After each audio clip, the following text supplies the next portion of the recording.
what it felt like turning 40. I know so many people dread turning 40 or just getting older. And I am the complete opposite. I probably talked about my excitement in turning 40 for at least 3 years prior to turning 40.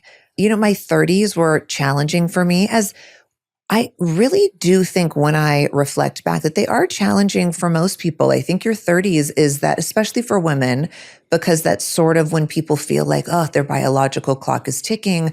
They should be married or have kids by this age. And the truth is, people are getting married a little later. They are having kids later in life.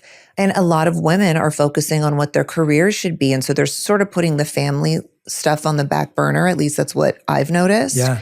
And for me, I had my kids. I had not so many great relationships in my 30s and in my younger 20s. But a lot of career stuff wasn't going the way that I envisioned and hoped and planned.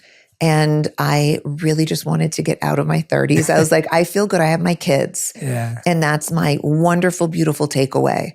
And still, I also do believe that any of those experiences, they really are formative. And no matter how traumatic and horrible they are, you don't think that in the moment, but later on you do get to self-reflect and be like, okay, I needed that for some reason. But going into my 40s, I was skipping and leaping and hopping into them. How did you imagine your 40s were going to look when you were younger?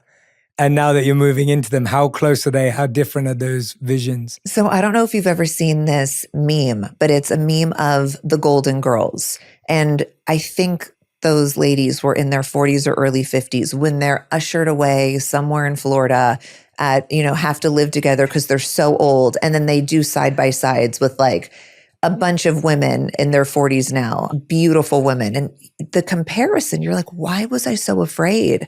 But the representation that we had when we were younger was very different than what the 40s are or 50s now. I mean, Gabrielle Union, I don't exactly know how old everybody is, but Jennifer Lopez, you see all of these gorgeous women and you're like, wait, I think they're 40s, 50s. What am I afraid of? Mm-hmm. And it's not so much even about the aesthetic. It's the liveliness that these women and the passion that these women have for life that you're like, that doesn't seem so bad.